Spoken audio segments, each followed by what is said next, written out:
আসসালামু আলাইকুম। আশা করি সবাই ভালো আছো। বিশেষত যারা মেডিকেল ভর্তি পরীক্ষার পর ভার্সিটি প্রিপারেশন নিচ্ছ, তারা আসলে বুঝতে পারো না যে তোমার কোন কোন বইগুলা কোন কোন ইউনিভার্সিটির জন্য পড়া উচিত, বা গুচ্ছ হোক বা কৃষিগুচ্ছ হোক বা বিভিন্ন ভার্সিটি হোক, তাদের প্রিপারেশনের জন্য কী রকমের বই পড়া উচিত। আমরা তোমার মেডিকেলে যে বইগুলো পড়ছিলাম ওগুলোই পড়বা, নাকি তোমার বুক লিস্টে চেঞ্জ করবা? তো সেইগুলো ডিপেন্ড করে ভার্সিটি ওয়াইজ। তো আমি আজকে তোমাকে কৃষিগুচ্ছ স্পেশালিস্ট সরি আজকে তোমাকে আমি কৃষিগুচ্ছ স্পেশালিস্ট একটা বুক লিস্ট দিব। তুমি চাইলে এই বুক লিস্টটা একটু সামান্য পরিবর্তন করে অন্যান্য সকল ইউনিভার্সিটি, গুচ্ছ, মানে সব জায়গায় তুমি ইউজ করতে পারবা। তো যেহেতু আমাদের কৃষিগুচ্ছে বায়োলজি তোমার 30 মার্কস, এখানে তোমার বুক লিস্টটা একটু আলাদা হবে। এবং যারা মেডিকেল প্রিপারেশন নিয়েছিলা তাদের জন্য এই বুক লিস্টটা অনেকটা সেফ বুক লিস্ট হবে, এবং তুমি মেডিকেল প্রিপারেশন থাকা সত্ত্বেও অনেক সহজে এই বুক লিস্ট দিয়েই কৃষিগুচ্ছে তুমি চান্স পেয়ে যাইতে পারো। দেখবা এখানে বায়োলজিতে আছে তোমার 30 মার্কস, তারপর কেমিস্ট্রিতে আছে 20 মার্কস, ফিজিক্সে আছে 20 মার্কস, ম্যাথে আছে 20 মার্কস এবং ইংরেজিতে আছে 10 মার্কস। আমি তোমার মার্ক ডিস্ট্রিবিউশনটা বলে দিলাম, কারণ এখানে তুমি বুঝতে পারবা যে কোন সাবজেক্টের গুরুত্ব কত বেশি দেওয়া উচিত।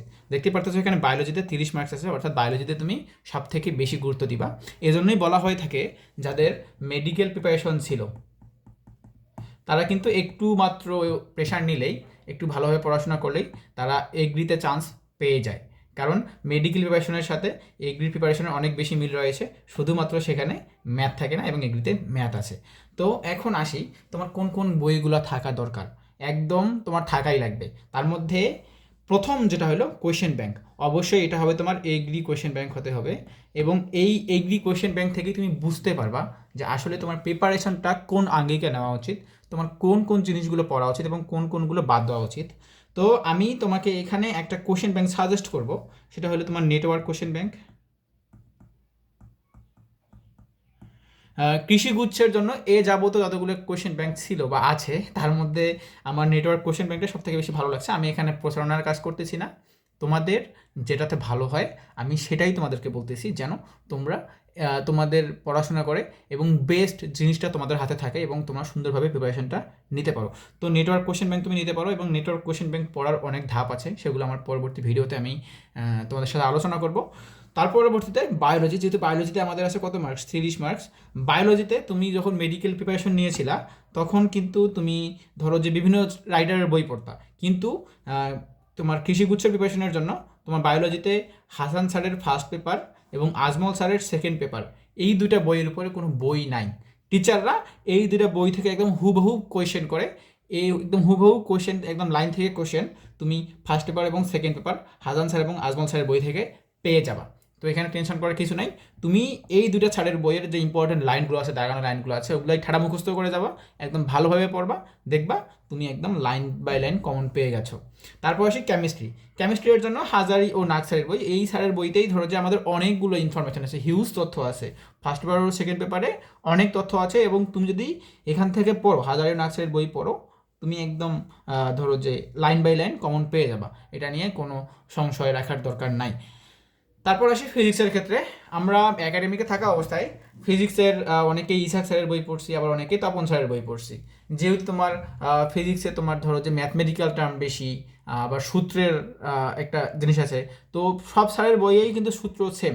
তাই ফিজিক্সে তুমি যদি একাডেমিকে ইসাক স্যারের বই পড়ো, তুমি এই অ্যাডমিশনেও ইসাক স্যারের বই পড়বা, এবং একাডেমিকে তুমি যদি তপন স্যারের বই পড়ো, অ্যাডমিশনেও তপন স্যারের বই পড়বা।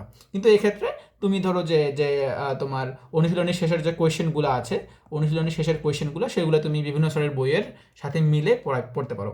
আর ম্যাথমেটিক্সের জন্য তোমার ফিজিক্সের মতোই, কিন্তু আমি তো আগেই বলেছি যে যারা তোমার মেডিকেল প্রিপারেশন নিয়েছিল তাদের জন্য কিন্তু ম্যাথমেটিক্সটা একটু বেশি কষ্টের হবে।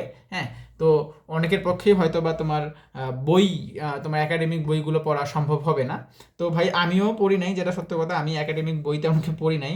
আমি ম্যাথমেটিক্স তোমার কোশ্চেন ব্যাংক পড়ছিলাম, আর ভাই কোশ্চেন সলভ করছিলাম, বিভিন্ন জায়গায় পরীক্ষা দিতাম এবং আমি কোশ্চেন সলভ করছিলাম।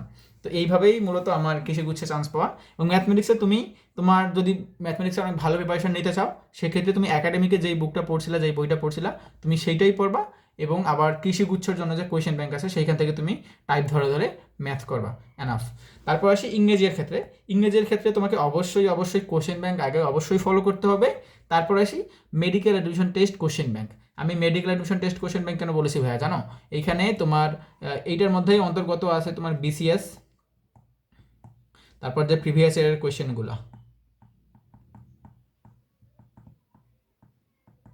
এবং প্রতিটা ভর্তি পরীক্ষায় তুমি দেখবা এই বিসিএস থেকেই প্রশ্ন দেওয়ার কিন্তু অনেক বেশি চান্স থাকে। হ্যাঁ, বিসিএস থেকে তুমি মানে একদম তারা হুবহু প্রশ্ন তুলে দেয়, এবং মেডিকেল অ্যাডমিশন টেস্টেও যেমন বিসিএস থেকে কোশ্চেন তুলে দেয়, তোমার ধরো যে এই এগ্রি ক্লাস্টারের জন্য কিন্তু এই বিসিএস থেকে প্রশ্ন তুলে দেয় এবং হুবহু তুমি এই বিসিএস এর প্রশ্নগুলো পড়লে কিন্তু অনেক বেশি কমন পেয়ে যাবা।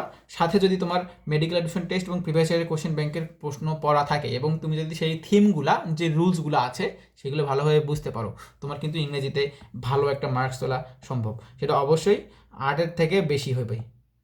ভালোভাবে পড়লেই তুমি ইংরেজিতে 10-এর মধ্যে 8-এর থেকে তুমি বেশি তুলতে পারো। তো এরকম করে আমি তোমাদের সবগুলো ইউনিভার্সিটি ভর্তি পরীক্ষার বুক লিস্ট দেওয়ার ট্রাই করব। তোমরা আমার চ্যানেলটি সাবস্ক্রাইব করে আমার পাশে থাকার চেষ্টা করো। সবার জন্য শুভকামনা। আসসালামু আলাইকুম।